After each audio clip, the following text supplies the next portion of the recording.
Film शुरू होती है और हम कहानी के हीरो को देखते हैं जिसका नाम जॉन था। उनका घर जंगल के बीचों बीच। जॉन बड़े आराम से बैठा हुआ था पर अचानक एक आवाज उसे सुनाई दी। उसने जब पीछे मुड़कर देखा तो होश उड़ गई क्योंकि वहाँ कुछ बुरे लोगों का ग्रुप था जो इन लोगों के दुश्मन। इसलिए जॉन जल्दी से उठकर अपने घर की तरफ भाग जाता। इसी टाइम घर में सो रहे जॉन के डैड भी दुश्मनों की आवाजें सुन लेते हैं। सूरत हाल का जायजा लेने के लिए उन्होंने जैसे बाहर देखा तो वो घबरा गए क्योंकि दुश्मन लोग इनके घर की तरफ ही आ रहे थे। तब तक जॉन भी घर आ गया और अब दोनों बाप बेटा बिल्कुल टाइम जाया किए बगैर सामान पैक करते हैं और पिछले दरवाजे से निकल जाते हैं। उन्होंने जॉन की वाइफ को भी साथ ले लिया जिसकी हालत बहुत खराब क्योंकि एक बीमारी की वजह से वो बहुत जख्मी थी। इसलिए जॉन के डैड को अंदाजा हो गया था कि वो ज्यादा दूर तक नहीं भाग पाएंगे क्योंकि उनकी बहू से भी भागा नहीं जा रहा था। इस मुश्किल को देखते हुए उनके डैड ने जॉन और उसकी वाइफ को वहाँ बने एक गड्ढे जैसी बॉक्स में छुपा दिया जो जगह बहुत गंदी थी पर छुपना भी मजबूरी था। जिसके बाद डैड खुद एक रॉड जैसी चीज लेकर हमला अवरों का सामना करने चले गए। डैड अकेले थे, वो उनसे जाकर भिड़ गए। उन्होंने 3-4 दुश्मनों पर हमला करके उन्हें मार गिराया मगर अकेले कब तक उनका सामना करते। वो लोग बहुत खतरनाक, इसीलिए उन्होंने एक ही झटके में डैड पर हमला कर दिया और बेरहमी से उनको मार डाला। ये सब कुछ गड्ढे में छुपे जॉन और उसकी वाइफ देख रही थी। वो बहुत दुखी होकर रोने लगते हैं, बेबस थे,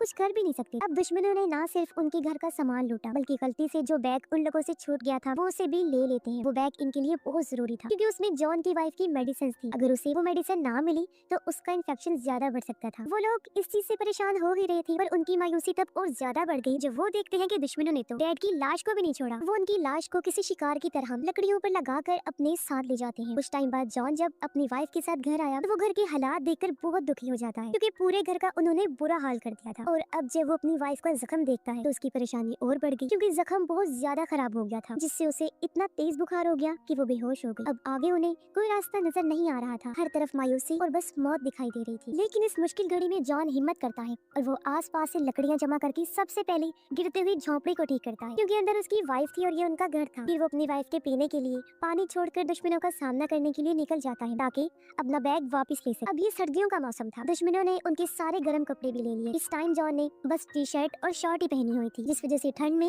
वो कांप रहा था और धीरे धीरे आगे बढ़ रहा था। अब एक तो सर्दी थी, ऊपर से उसने कुछ खाया पिया भी नहीं हुआ था, इसलिए कमजोरी की वजह से वो नीचे ही गिर पड़ा। वो लगभग हार मानने ही वाला था कि तभी उसे सामने एक छोटा बच्चा दिखाई। जॉन को बच्चे की शक्ल में एक नई उम्मीद नजर आई, इसलिए वो हिम्मत करके एक बार फिर खड़ा हुआ और बच्चे के पीछे आने लगता है। बच्चे ने जैसे जॉन को देखा तो वो डरकर भागने लगता है तो वो भी बच्चे के पीछे तेजी से भागने लगा। बच्चे का घर पास में ही था और वो अंदर जाते ही दरवाजे को बंद कर लेता है। जॉन ने भी अपना फुल जोर लगाकर दरवाजा तोड़ा और वो घर के अंदर आ गया। वो देखता है कि घर में एक बुजुर्ग आदमी है जिसके पास जाकर छोटा बच्चा डर की वजह से लेट गया है। वो दोनों भी ठंड से कांप रही थी, साथ ही उन्हें जॉन से डर भी लग रहा था कि कहीं हमें कोई नुकसान ना पहुंचा। लेकिन जॉन का मकसद यहाँ से सिर्फ गर्म कपड़े लेना था जो वो चुपचाप यहाँ से उठाकर चला जाता है। वो फिर दुश्मनों के निशानों का पीछा करते हुए आगे बढ़ा और एक नई जगह पर पहुँचता है जहाँ आकर तो उसके होश ही उड़ गए क्योंकि वो यहाँ सिर्फ अपने डैड की हड्डियों को पाता है, यानी उनका मांस पकाकर दुश्मन लोगों ने खा लिया था। ये नजारा देखकर जॉन पूरी तरह टूट गया। फिर अपने दुख को संभालते हुए वो डैड की हड्डियों को वहीं दफन कर देता है। अब जॉन गुस्से से पागल हो गया था और वो दुश्मनों से बदला लेने का ठान लेता है जिस इरादे से एक बार फिर वो आगे बढ़ गया। कुछ दूरी पर उसे एक टेंट लगा हुआ दिखता है। अब वो डायरेक्ट अंदर नहीं जाता, खतरे का जायजा लेने के लिए उसने पत्थर टेंट पर मारा, लेकिन जब उसे तसल्ली हो गई कि कोई नहीं है तो वो अंदर चला गया। वहाँ खोजने पर उसे कुछ सामान मिला, एक डब्बा, एक माचिस, एक चाकू और एक सीटी, जिन्हें वो अपने पास रख लेता है कि शायद आगे चलकर ये मेरे काम आ सके। फिर जब वो आगे बढ़ा तो उसे एहसास हुआ कि मैं तो रास्ता भटक गया हूँ। वो 2 से 3 बार फिर आकर वापस उसी जगह पर आ गया था, इसलिए वो अब एक ऊंची पेड़ पर चढ़कर दुश्मनों का पता लगाने की कोशिश करने लगता है। उसका ये आइडिया काम कर गया क्योंकि तभी वो कुछ दूर उठता हुआ धुआं देख लेता है और अचानक ध्यान भटकने से उसका पैर फिसला और वो इतने ऊंचाई से नीचे गिर जाता है। लेकिन इससे मसला हो गया, गिरने की आवाज से जंगली कुत्तों का ध्यान इस तरफ हो गया था और जॉन बहुत सारे कुत्तों के भौंकने की आवाजें सुनता है। अपनी जान बचाने के लिए वो भागने की कोशिश करता है लेकिन एकदम से गिर पड़ा क्योंकि पेड़ से गिरने की वजह से उसकी टांग में गहरी चोट लग गई थी, इसलिए अब वो रेंगता हुआ आगे बढ़ने लगता है। ऐसे ही रात हो गई, जंगली कुत्तों के भी करीब आने का डर बढ़ गया। तब यहाँ पे जॉन समझदारी करता है, वो लकड़ियाँ इकट्ठा करके आग लगाता है, फिर एक लकड़ी को मशाल की तरह जलाकर उसे कुत्तों का सामना करता है। अब जाहिर है कुत्ते तो आग से डरते हैं, इसलिए पास आने की हिम्मत ना करते हुए सभी वहाँ से भाग गए थे और इस तरह मुश्किल जॉन अपनी जान बचा पाता है। वो फिर ऐसे इधर सो जाता है। अगली सुबह जब उसकी आंख खुली तो कुत्ते वहाँ से गायब थे। जॉन फिर से आगे बढ़ा। इस बार वो देखता है कि नदी के पानी में से खून आ रहा है। खून कैसे आ रहा था ये देखने वो थोड़ा पीछे गया जहाँ वो एक औरत को देखता है जो नदी के पानी में खून से भरे हुए चाकू धो रही थी। अब जॉन समझदारी करता है, वो ऐसे उसके पास नहीं चला जाता बल्कि छुपकर उस पर नजर रखने लगा। जैसे ही औरत वहाँ से जाती है जॉन भी एक पत्थर लेकर उसका पीछा करने लगता है। ये औरत दरअसल दुश्मनों में से ही एक थी और ऐसे उसका पीछा करने की वजह से उसे दुश्मनों के ठिकाने का पता चल जाता है। लेकिन जॉन देखता है कि अभी सिर्फ वो औरत ही थी वहाँ। फिर मौके का फायदा उठाकर वो अंदर आने लगता है, पर तभी उसकी नजर नीचे तारों के साथ बंधी हुई घंटियों पर पड़ जाती है। इसीलिए वो बड़े ध्यान से अंदर आ गया और तभी उसकी नजर अपने बैग पर भी पड़ जाती है। मगर ये क्या, उसने जब बैग चेक किया तो सारी दवाइयाँ गायब थी। अब जॉन जल्दी से घर के अंदर गया। वो हर जगह दवाइयाँ ढूंढने लगता है, लेकिन वो इस बात से अनजान था कि औरत ने मुझे देख लिया है और अब वो उसकी तरफ ही आ रही थी। पीछे से फिर वो आकर जॉन पर हमला कर देती है। उसने भी जवाबी हमला किया और ऐसे दोनों में हाथापाई शुरू हो गई। अब भले ही जॉन में कुछ ना खाने पीने की वजह से कमजोरी थी, लेकिन वो अभी भी ताकतवर था। वो औरत पर भारी पड़ता है, फिर पास पड़ा पत्थर उठाकर उसके सर में दे मारता है, जिससे औरत की जान चली जाती है। औरत का खात्मा करने की बात वो अलमारियों में दवाइयाँ ढूंढने लगा, पर तभी उसका ध्यान बाहर गया। वो देखता है कि दुश्मन लौटकर वापस आ गए हैं, इसीलिए वो जल्दी से खून साफ करता है और लड़ाई की सारे सबूत मिटा देता है, ताकि ऐसा लगे जैसे यहाँ कुछ हुआ ही ना हो। औरत की लाश को फिर ठिकाने लगाने के लिए वो छुपाते हुए घसीट कर लाश को बाहर ले आया, लेकिन जब वो लाश ले जा रहा था तो उसकी कुल्हाड़ी बीच में ही गिर जाती है और अब दुश्मनों के पास आने की वजह से वो लाश को पेड़ के पीछे छुपा देता है। वो खुद भी पेड़ के पीछे छुपकर नजर रखने लगा। उसने देखा कि अब की बार दुश्मन उसी छोटे लड़के को पकड़ कर लाए हैं, जो उनको दुख होता है कि मैं कुछ भी नहीं कर सकता सिवाय देखने। अब दुश्मन खाना बनाने की तैयारी में लग जाते। तभी एक दुश्मन वो कुल्हाड़ी देख लेता है। उसे खतरे का अंदाजा हुआ और उसने ये बात अपनी बाकी साथियों को भी बता दी, इसलिए वो लोग पूरे इलाके की तलाशी लेने लगते हैं। ये देख जॉन जल्दी से औरत की लाश को पत्तों से छुपा देता है और खुद भी लेट गया छुपने के लिए। कुछ देर बाद जब दुश्मन वापस चले गए तो वो रेंगता हुआ वहाँ आ गया और घर के अंदर जाने का सोचता है, पर तभी उसने देखा कि एक जख्मी दुश्मन घर की पहरादारी कर रहा है। जॉन अब उसकी जाने का इंतजार करने लगा। जैसे ही वो अंदर गया, जॉन बच्चे के पास जाने लगा उसकी जान बचाने के लिए, जिसे दुश्मनों ने जमीन पर बांधकर लिटाया हुआ था। अब बच्चा जॉन को पहले की तरह देखकर चिल्लाने लगा। उसे लग रहा था कि ये मुझे नुकसान पहुंचाने आया है, पर वो तो बच्चे को चुप करवा के उसकी रस्सियां खोलने लगता है, लेकिन बच्चा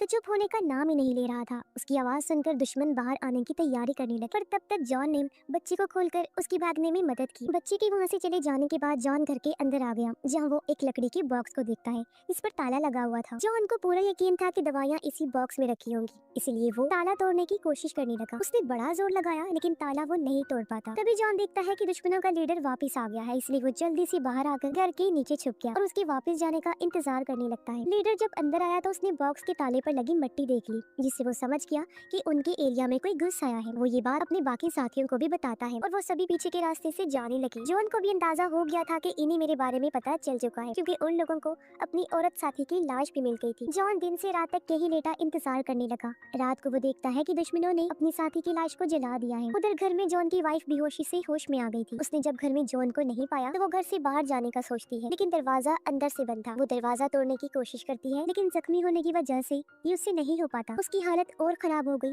और वो नीचे गिर पड़ी। जॉन रात भर इंतजार करता रहा। सुबह जब दुश्मन सो रहे थे तो वो चुपके से कैंप में घुस गया। वो बड़े आराम से लीडर के पास गया और उसके गले से चाबी चुरा ली, जिसकी मदद से फिर उसने बॉक्स को खोला। उसका आइडिया सही था, क्योंकि दवाइयाँ बॉक्स में ही थी। वो जल्दी से दवाइयाँ लेता है और ताला लगाकर वहाँ से चला गया, मगर जल्दबाजी के चक्कर में उसका ध्यान घंटी की तार पर नहीं रहा। वो जैसे ही टकराया, घंटी बजने से लीडर और बाकी दुश्मनों की आंख खुल गई और वो उसका पीछा करने लगे। अपनी जान बचाने के लिए जॉन भागने की कोशिश करता है, मगर कमजोरी की वजह से ज्यादा दूर तक वो नहीं भाग पाता और दुश्मनों के हाथों पकड़ा जाता है। वो जॉन के गर्म कपड़े उतार कर उसे भी जमीन पर बांध देते हैं, जिसके बाद आग जलाने लगे। ऐसा लग रहा था जैसे वो उसे पकाने की तैयारी कर रहे हो। तभी जॉन की नजर पास पड़ी, उसे सीटी पड़ गई। वो उसे उठाकर जोर जोर से बजाने लगा, तेज आवाज से। जंगली कुत्तों का ध्यान इस तरफ हो गया। लीडर जब भौंकने की आवाजें सुनता है तो वो अपने साथियों को लेकर भाग गया। ये मौका देकर जॉन चाकू से अपनी रस्सी काटता है और पास में ही पड़े पेड़ के पीछे जाकर छुप जाता है। कुत्तों ने जॉन को नहीं देखा और उसकी जान बाल बाल बच जाती है। वो जल्दी से अपने कपड़े वगैरह पहनकर वहाँ से भाग जाता है, पर लीडर बहुत चालाक था।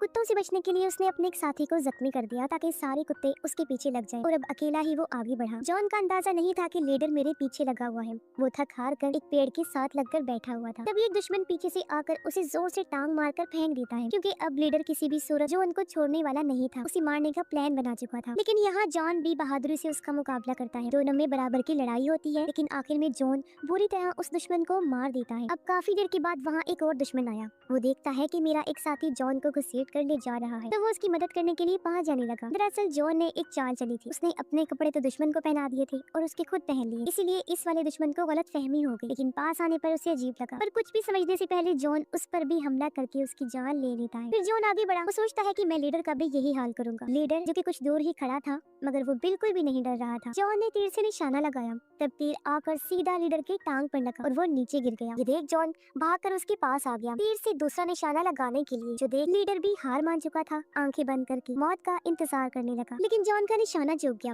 और सारी गड़बड़ हो गई, यानी अब वो दोनों बराबर ही हो गए। इसलिए दोनों चाकू लेकर एक दूसरे के आमने सामने खड़े हो गए लड़ने के लिए। पर लड़ाई शुरू होने से पहले ही उन्हें जंगली कुत्तों की आवाजें आने लगी। आवाजें सुनकर जॉन वहाँ से भाग गया। लीडर भी हालांकि भागा, लेकिन टांग पर चोट लगी होने की वजह से वो ज्यादा दूर तक नहीं भाग पाता और जंगली कुत्तों का शिकार हो जाता है, जो उसकी चीर फाड़ करके उसे खा जाते हैं। अब इस तरह जॉन का बदला पूरा हो गया था। सभी दुश्मनों का सफाया भी उसने कर दिया और उसे अपनी वाइफ की दवाइयाँ भी मिल गई थी, इसलिए वो जल्दी से भागकर अपने घर आ जाता है। काफी मुश्किलों के बाद जब वो लौट कर आया तो उसने देखा कि दरवाजा खुला हुआ है और उसकी वाइफ भी वहाँ से गायब। ये देख जॉन काफी मायूस हो गया, क्योंकि उसे लग रहा था कि जरूर मेरी वाइफ या तो जंगली कुत्तों का या भेड़ियों का शिकार हो गई हो। वो वहीं जमीन पर बैठकर रोने लगता है, लेकिन इतनी ही देर में उसकी वाइफ पीछे से उसके पास आ जाती है, क्योंकि उस दिन उसने अपनी जान की दुआ भी की थी और खुद को बचाने की कोशिश भी की थी, जिस वजह से आज वो जिंदा बच गई। दोनों एक दूसरे से मिलते हैं और जिंदा और सही सलामत देखकर बहुत खुश हो जाते हैं। और इसी के साथ इस फिल्म की कहानी भी यहीं पर खत्म।